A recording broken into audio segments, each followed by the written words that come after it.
नमस्कार दोस्तों, स्वागत है आपका। आज हम इस विषय पे बात करने वाले हैं कि हमारे जीवन में अगर कुछ सपने हैं जो हमारे सबसे बड़े मेरा सपना कुछ है और वो समझो अधूरा रहता है, वो मैं पूरा नहीं कर सकता। मैंने उसके लिए बहुत कोशिश की, लेकिन अगर वो पूरा नहीं हुआ तो इसको हम किस तरीके से देखें, तो इसके बारे में आज हम बात करने वाले हैं। मैंने पहले भी इस पर कुछ 2-3 वीडियो बनाने की कोशिश की थी और उसमें भी आपको इसके बारे में बताया था। लेकिन आज इस वीडियो में उसके बाद मैंने जितनी भी बातें जानी वो भी उसके आपके सामने रखने की कोशिश करता हूँ। देखिए दोस्तों, सपना ये जो बात होती है, मेरा कुछ अपने जीवन में मुझे कुछ करना है तो ये मेरा सपना हुआ। तो जो बड़े बड़े लोग हैं जिन्हें हम हमारा रोल मॉडल कह सकते हैं, तो उन्होंने भी हमसे यही कहा है कि आप अपने सपने के पीछे पागल हो जाओ, अपना सब कुछ उसके लिए लुटाने की कोशिश करो। तो हमारे सपना अगर कोई अच्छा सपना है, देखिए दोस्तों, सपना भी कुछ अच्छा ही और बहुत ही अच्छा होना चाहिए। खामखा कुछ लोग कुछ अलग ही उनके सपने होते हैं। कुछ लोगों को मैं पूछता हूँ कि सपने क्या है, तो वो सोचते बैठते हैं। ऐसा नहीं कि सपना नहीं है, कोई वो हो सकता है कि हमसे भी बहुत बड़ा काम वो कल कर सके बिना सपना देखकर, ऐसे भी लोग होते हैं। लेकिन जो लोग सपना देखते हैं और उनका सपना पूरा नहीं होता, इसके बारे में जब बात करने वाले हैं, तो देखिए दोस्तों, हमें इसके बारे में ज़रा भी चिंता नहीं करनी चाहिए।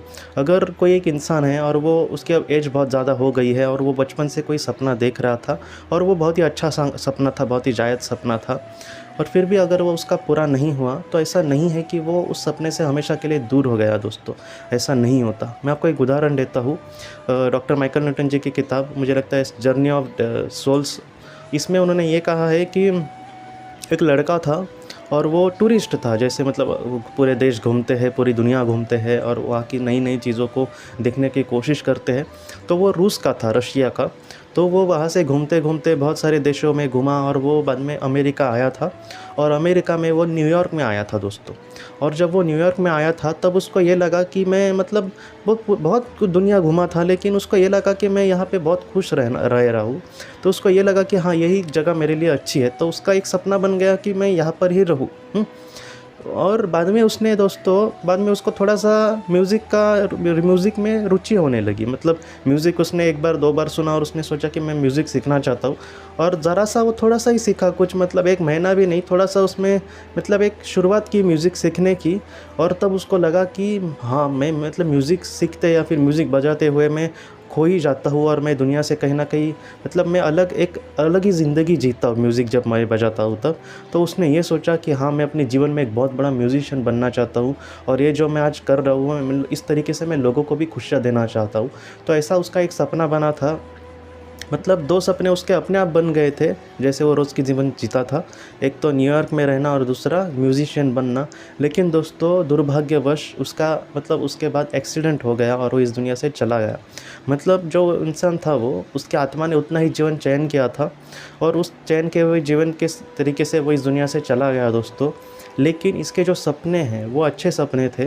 तो इस वजह से अगला जीवन जो है उसका दोस्तों न्यूयॉर्क में ही हुआ, जहाँ पर उसको जीवन जीना था। और एक बहुत ही अच्छा म्यूजिशियन बन के ही वो म्यूजिशियन के घर में वो पैदा हुआ, जिससे वो बचपन से फिर से नए सिरे से अच्छे से म्यूज़िक वो सीखने चला गया और वो एक बहुत ही बड़ा म्यूजिशियन भी बन गया। तो इस तरीके से होता है दोस्तों कि हमारे जो सपने हैं जो अधूरे हैं, आप ज़रा भी चिंता मत करिए। अगर हमारा अच्छा सपना होगा तो उसको ज़रूर अहमियत दी जाएगी। ऐसा ज़रा भी नहीं है कि इस जीवन में हमारा सपना नहीं पूरा हुआ तो हम उससे दूर हो गए, ऐसा ज़रा भी नहीं है। लेकिन बहुत बार ये होता है कि हमारे आत्मा के लिए जो महत्वपूर्ण चीज़ें होती है, उसको आत्मा उसको ज़्यादा प्राथमिकता देती है। तो हो सकता है कि थोड़ा सा लेट भी हो, मेरा आज जो सपना है वो समझो अधूरा रहा, तो मेरी आत्मा के लिए बहुत ज़्यादा चीज़ें सीखने महत्वपूर्ण है और वो फ़िलहाल अधूरी है, तो उसको आत्मा प्राथमिकता देगी। तो उसके बाद शायद वो अपने जो मानवीय मन के सपने हैं, जो उसके लिए बहुत उसके मानव के मन के लिए या फिर उसके जीवन में आने के बाद वो उसके लिए बहुत ही इम्पोर्टेंट है, तो इसके लिए भी वो अहमियत देती है। तो इस तरीके से है दोस्तों। तो जीवन में हमारे जो अच्छे सपने हैं, आप उसके लिए उसको ज़रा भी भूलने की कोशिश मत करना। और अगर ऐसा वक्त है कि वो अभी पूरे ही नहीं हो सकते, तो भी आप ज़रा भी चिंता मत करना। हो सकता है कि अगले किसी एक जन्म में या फिर इसी जन्म में भी उससे भी बड़ा हमारे हाथों से कुछ बहुत बड़ा हो सकता है। तो ऐसा आप आशा मत हारिए दोस्तों, वह मैं आपको कहना चाहता हूँ। और ये जो बातें हैं, मैं आपको सच कहता हूँ कि हमारे जो अच्छे सपने हैं या फिर सच्चे सपने, वो ज़रूर एक ना एक दिन पूरे होंगे।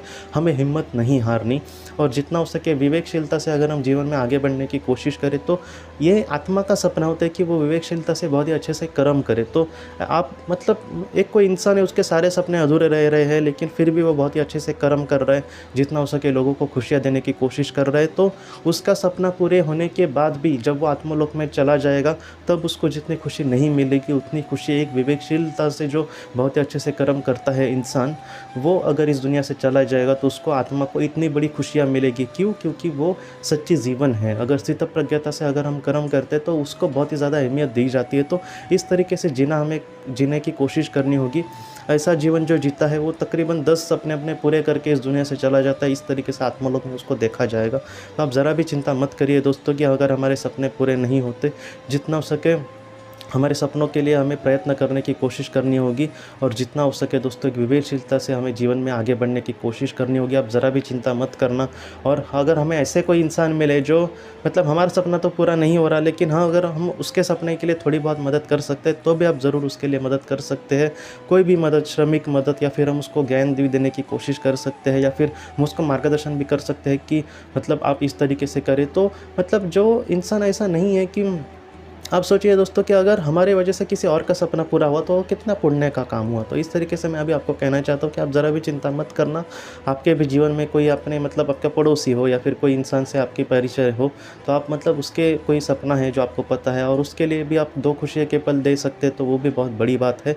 और अपने जीवन में दोस्तों विवेकशीलता से अगर हम जीते हैं तो वो हम मतलब बहुत ही अच्छे से इस दुनिया से अगर जाते हैं तो उसको, ऐसे इंसान को बहुत महत्व दिया जाता है, ऐसे इंसान को बहुत सम्मान दिया जाता है। तो इस तरीके से हमारे जीवन में दोस्तों आगे बढ़ने की हमें कोशिश करनी होगी, और एक ऐसा इंसान बनना चाहिए दोस्तों जो अपने खुद को ही नहीं बल्कि अपने परिवार को ही नहीं बल्कि पूरे समाज को एक अच्छी राह दिखाने की कोशिश करे, और हमेशा दोस्तों दूसरे को खुशियाँ देने की कोशिश करे।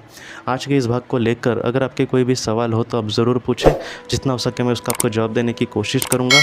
हम अपनी अगली वीडियो में मिलते हैं। आप अपना, अपने परिवार का ख्याल रखना। आपका बहुत बहुत धन्यवाद। ज़िंदगी की रोशनी ये संस्था ऐसे लोगों के लिए काम करती है जिन्होंने किसी अपने को खोया है, या फिर जो लोग अपनी ज़िंदगी में बहुत ही ज़्यादा दुखी है। जो लोग इस संस्था से जुड़ते हैं उनको तकरीबन 50 किताबें भेजी जाएगी उनके व्हाट्सएप पर या फिर ईमेल पर। ये किताबें आत्मलोक या फिर मौत के बाद हमारे साथ क्या होता है, इन सारी चीज़ों की आपको पूरी तरह से जानकारी देगी। और इसके साथ साथ आपको एक पास्ट लाइफ रिग्रेशन थेरेपी की ऑडियो भी भेजी जाएगी। इस ऑडियो की मदद से आप घर बैठे अपनी पास्ट लाइफ रिग्रेशन करने की कोशिश कर सकते हो। बहुत लोग पास्ट लाइफ रिग्रेशन थेरेपिस्ट के पास किसी कारण के वश नहीं जा सकते, तो ऐसे लोगों के लिए मदद के लिए ये ऑडियो तैयार की गई है। तो आप ज़रूर इस संस्था से जुड़े। इस संस्था से जुड़ने के लिए सामने जो व्हाट्सएप का नंबर दिया है, आप कृपया उस पर संपर्क करें। आपका बहुत बहुत शुक्रिया।